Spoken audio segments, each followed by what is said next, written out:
Amigo, amiga, estamos de volta com Se Liga, um painel de conversa sobre atualidades brasileiras, né? Nosso time completo. Manuel Tedim, economista, Marcelo Pereira, designer, Paulo Fraga, consultor, e os publicitários, craques, Elísio Pires e Lula Vieira.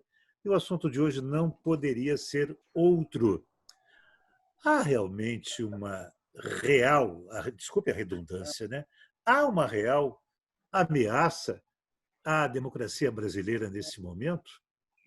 Será ou não será? Vamos manter a nossa rotina, Manuel Tedim. Como é que você está vendo os acontecimentos de ontem, principalmente as manifestações, as colocações dos homens do poder, dos cronistas? É com você, Tedim. Então, ótimo estar com você de novo, Barbosa, uma alegria estar aqui. Minha também. Meus colegas aqui de mesa. Eu acho que esse fim de semana foi um fim de semana importante, complicado, muito tenso. Aliás, tem sido, né, nos últimos 15 dias. As coisas estão apontando para um caminho ruim, mas toda vez que aponta, os militares vão e fazem uma declaração claramente oposta, ou seja, no sentido, olha, não é nada disso, não vai ter nada. E eu estou muito assustado, mas estou querendo acreditar que não vai ter nenhum tipo de golpe aí. Eu confio ainda no bom senso desses militares. Eu acho que eles são pessoas mais bem formadas que o presidente. E, enfim, estou com minha fé que a coisa vai continuar assim. Agora, que os sinais estão muito confusos e há uma instabilidade institucional, não há dúvida alguma. Eu acho que tem as coisas precisam acalmar um pouco.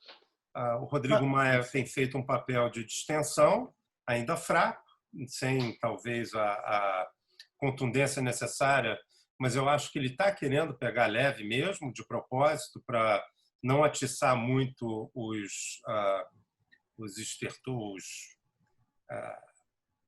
ânimos do Planalto. E o STF, às vezes, dá umas batidas meio fortes, assim, mas eu estou com confiança que as instituições vão segurar. Agora, que os sinais estão muito voláteis, estão. Marcelo Pereira, eu estou surpreso com até pessoas como o Fernando Gabeira, que até o final de semana se mantinha muito equilibrado, muito estável, muito tranquilo, está agora com o discurso protejam-se, atenção, vamos nos organizar para resistir ao que vem por aí.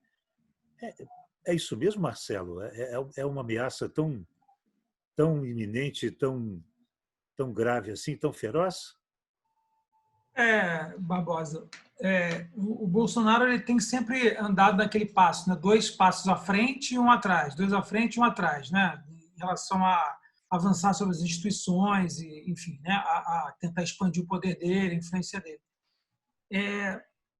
Risco à democracia, difícil afirmar, né? Mas o que está claro cada vez mais é que ele aposta no caos, né? Ele aposta na convulsão social, né? Cada vez mais todos os movimentos dele são, esses passos à frente são em direção a isso, né? O que a gente viu no domingo foi agora uma coisa mais violenta, né, e mais exacerbada dos militantes dele, símbolos fascistas, né? Ele bebendo, ele mesmo dá sinais velados também para os grupos, para parte mais exacerbada, mais fanática dele. Então, eu acho que há mais do que exatamente direto de risco à democracia, há um risco de convulsão. Eu acho que há. Eu fico preocupado. Agora, um golpe militar à antiga, como 64, é difícil, né? Acho que o próprio Mourão mesmo falou que não é assim que se dá, né? É uma coisa mais sutil, por dentro da própria democracia, né? Que alguns pequenos golpes que se dá dentro da própria legislação, enfim, não acho que tanques na rua e tal, não sei se a gente vai chegar a ver, não. Pois é, Paulo Fraga, com essa investida por dentro que está fazendo, notadamente, o presidente Jair Bolsonaro, via Polícia Federal, via principais postos de poder dentro do Brasil, né? Enfim, Você vê uma real ameaça à democracia nesse momento ou não, Paulo? Eu diria que não, não.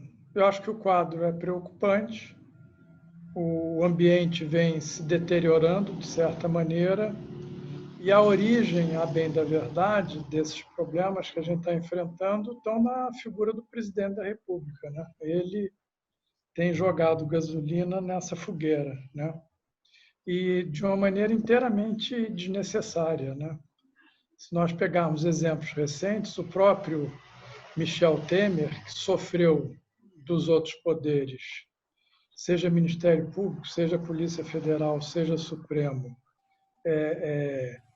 agressões no sentido de iniciativas contrárias muito duras, ele em nenhum momento reagiu da maneira como o Bolsonaro tem reagido, né? Então, eu acho que a origem do problema está essencialmente nele e com atitudes inteiramente impensadas. Essa de ontem, subir, montar no cavalo, é um negócio inteiramente inusitado, né? E eu fico me perguntando que tipo de mensagem ele está passando, né? Às pessoas, aos seus seguidores e à sociedade como um todo. Certamente não é positiva, até porque ontem nós já começamos a ver as ruas se manifestando de uma maneira inteiramente desagradável e inoportuna, né? Então, eu imagino que talvez o Bolsonaro precise usar um cotonete mais poderoso e dar ouvidos a quem de fato ele precisa, entendeu? Pois é, Elísio, toda vez que há um ataque desse do Bolsonaro a quem ele desagrada, enfim, aos seus opositores, ele aponta o dedo para uma provável parceria com as Forças Armadas, que logo, quase que imediatamente depois, são desmentidas pelo alto comando, dizendo que não é isso. Mais uma vez, mas que história? Elísio, me faz entender, Elísio Pires, que história é essa? Por que ele se fia tanto, pelo menos me parece, nas Forças Armadas como um poderio que está ao lado dele para esmagar qualquer tipo de opositor e, ao mesmo tempo, as Forças Armadas dizem que não é bem assim? Olha, enquanto tivermos garantias como o Pujol, o comando do Exército Brasileiro, eu não acredito em golpe das Forças Armadas. Quer dizer, evidentemente que o esforço de violentar a democracia não reside apenas nos oficiais, nem nas Forças Armadas, né? E lembrar também o que está acontecendo basicamente no Brasil hoje pode ser expressa por dois números, 30-70.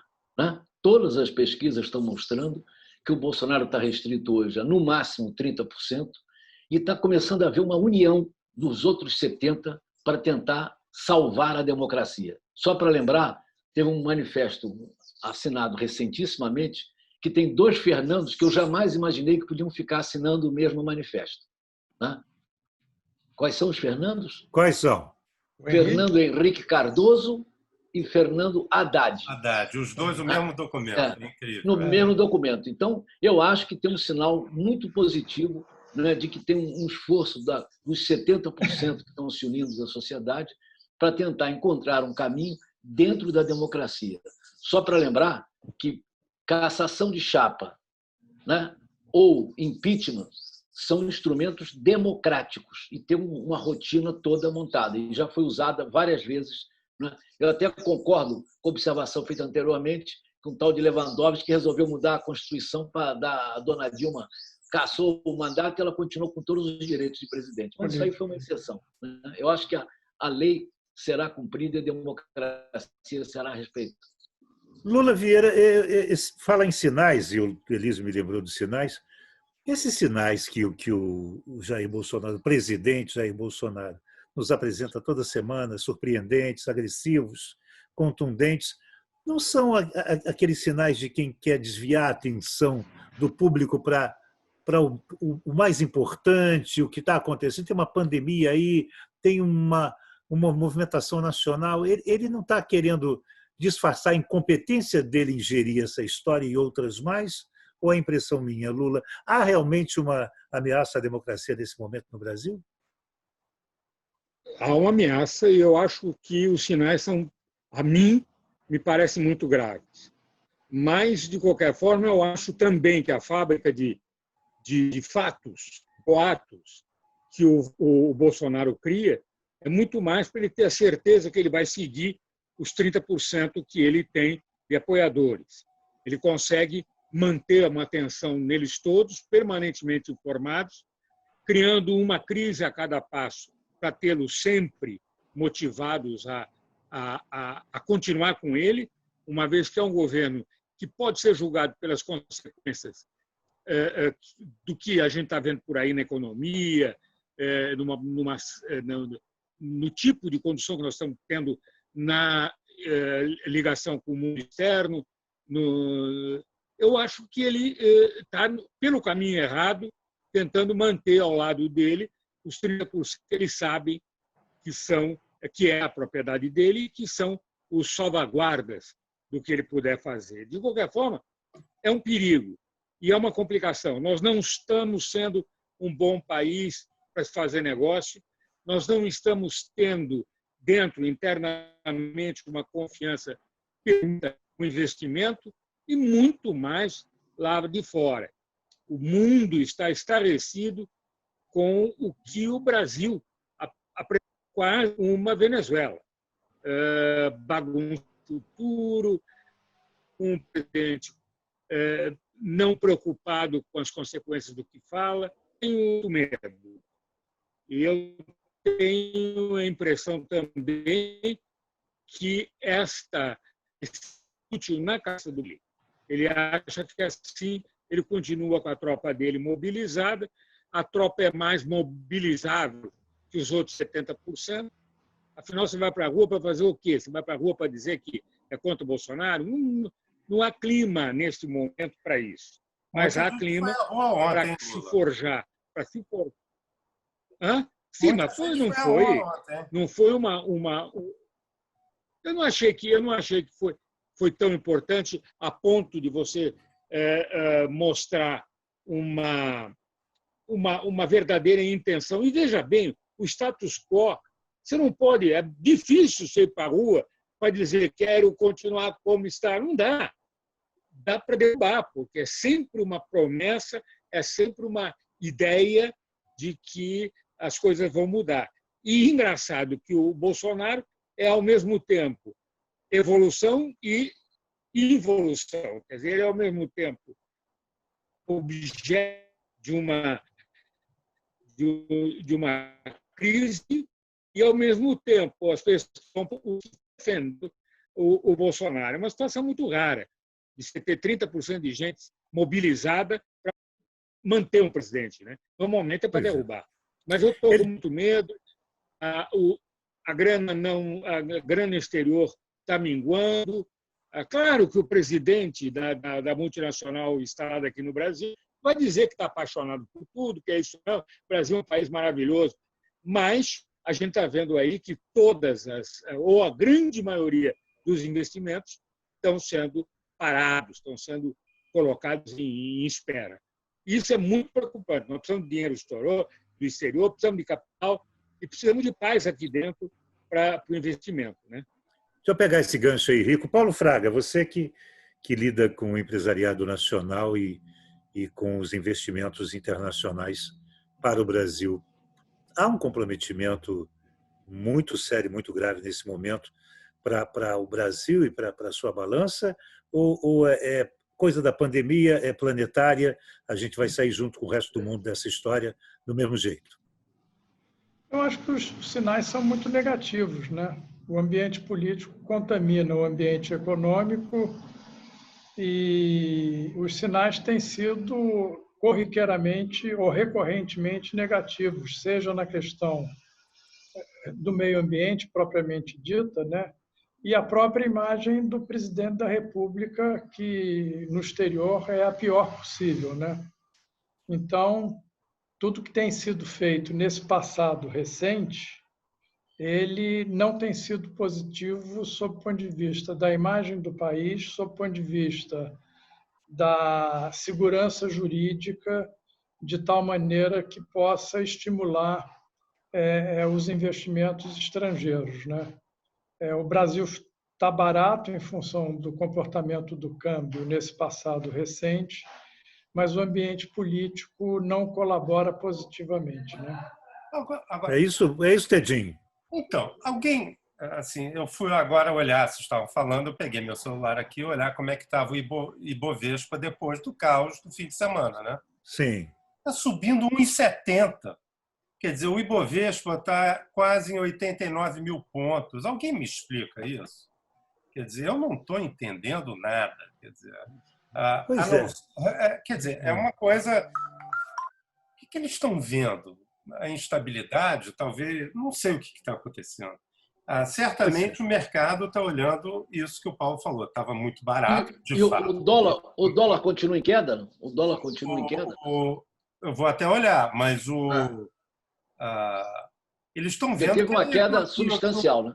Não, só podem estar vendo que o Paulo Guedes está forte, só pode ser isso. Porque é por aí que eu queria andar. O governo, a parte econômica e comercial do Brasil. O dólar está 5,40, quer dizer. Tá, tudo bem, já teve em 5,35, mas abriu em 5,50, agora está em 5,40, quer dizer. O dólar já teve a 5,80, não foi? Quase 6. Já bateu quase 6. 5,98, alguma coisa. Bateu e quase beliscou. E o dólar turismo. Não, o dólar turismo passou de 6. Sim, claro. O dólar turismo é mais ou menos 20 centavos, 25 centavos acima do com certeza, passou de 6. Mas está 5,40 agora o comercial. Os investidores estão achando que é isso mesmo, quer dizer, que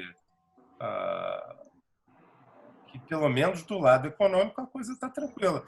E eu acho muito esquisito isso. Não é a presença do Paulo Guedes, não, como quem é certamente, o mercado, fiador dessa história? O mercado infletiu com duas coisas. A proximidade das aberturas. A abertura na Europa começou, está devagar, os Estados Unidos está começando a abrir. O petróleo já deu uma reagida, chegou a 20, agora já está 30 e poucos. Quer dizer, eles estão enxergando, o Oriente já abriu há mais tempo, está continuando a coisa andando. Quer dizer, acho que o mercado está vendo que a economia vai voltar para a sua... Só uma restrição, Tedinho. Quase normal. Uma restrição sobre os Estados Unidos. O que aconteceu ontem nos Estados Unidos... É inacreditável. É inacreditável. Não tem nada parecido nos últimos 50 anos. Nada. Agora, o que aconteceu? Vamos ver o que está acontecendo com... Dow Jones está subindo 0,5%. Ou seja, o mercado não se assustou. O mercado tenha precificado um pouco antes, ele sempre tem reações antecipadas. Eu só queria, a propósito da pergunta do Barbosa sobre Paulo Guedes. O Paulo Guedes é um liberal espetacular, sujeito brilhante, extremamente inteligente, com ideias extremamente consistentes e coerentes. O discurso dele é muito coerente.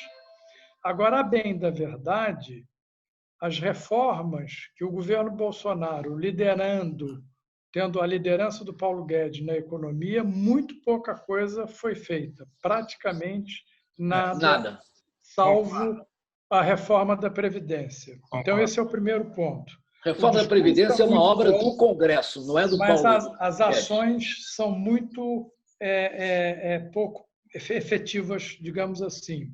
Ponto 2. O Paulo Guedes, enfrentando a pandemia, teve uma atuação absolutamente pífia. Faltou a ele liderança e coordenação de um conjunto de medidas que, em parte, estão sendo bem-sucedidas e, em outra parte, também não estão sendo bem-sucedidas. Mas ele tem ficado extremamente ausente na questão da liderança e que, nesse momento, é extremamente necessário. E, por fim, é de que ele, de certa maneira, virou papagaio de pirata do presidente Bolsonaro nos discursos irresponsáveis e do confronto entre saúde e economia, quando não é essa não é esse o eixo da discussão, entendeu? Enfim, eu estou muito frustrado com a maneira com a qual ele tem se comportado e liderado esse processo. Sobre isso, é engraçado, né? O que aconteceu, isso que você falou, Paulo, que aconteceu com o Paulo Guedes, acho que aconteceu com praticamente todas as outras figuras com alguma proeminência, né, no governo, né?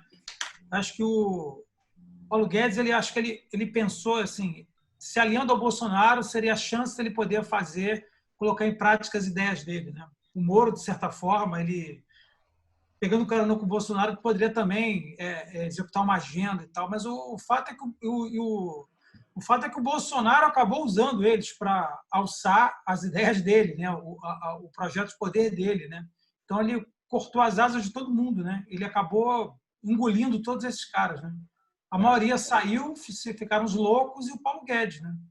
Mas ele falou uma coisa que ele falou no final daquela reunião, uma coisa que o mercado gostou muito, e foi por ali, quando foi a reunião foi passada, foi aberta para o público, foi ali que o mercado reagiu bem àquilo, porque ele falou, eu mexo em todo mundo, só não mexo no Paulo Guedes porque ele não me dá problema.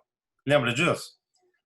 Então, eu acho que o mercado deu uma aliviada, se sentiu um pouco aliviado com aquela frase dele.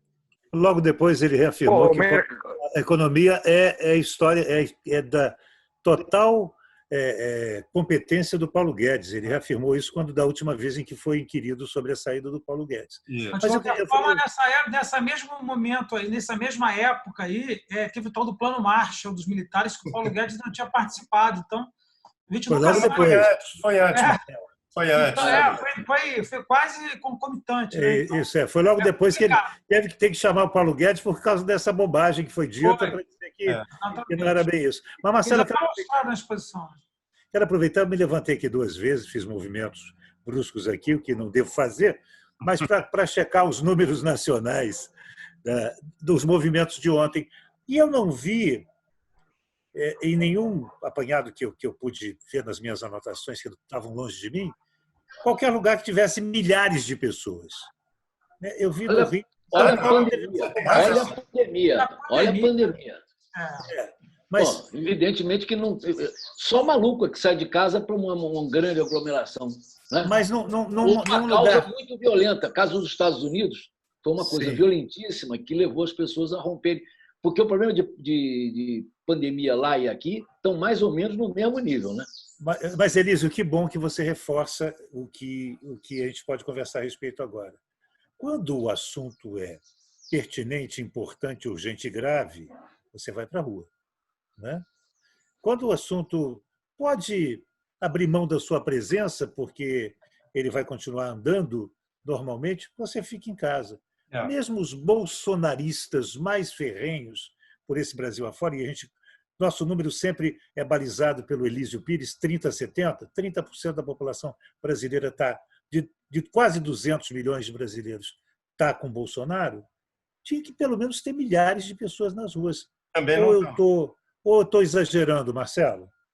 Não está não. Não está não. Né? Agora, a pandemia ela meio distorce um pouco tudo, né? Sim. Então, agora é isso, né? Como é que vai? Agora, é engraçado que um dos organizadores dos movimentos anti-Bolsonaro agora, acho que é um que organizou as torcidas de futebol, né? Falou assim, olha, a defesa da democracia é mais importante do que o risco da Covid, né? Ele declarou isso, né? Isso, porque ele encara como uma coisa grave e séria.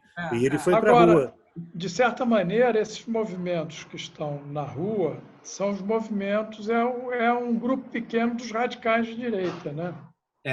E que tem o estímulo e até o estímulo do presidente, entendeu? Sim, claro. Mas ele é um grupo restrito porque são os radicais de direita.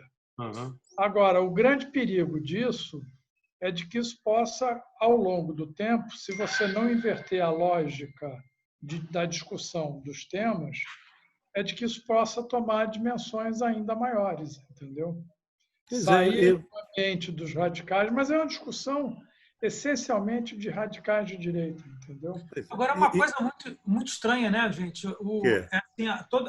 como é que vai evoluindo essas manifestações. Já está imitando a Ku Klux Klan nazistas, né? Com tochas à noite, com máscara.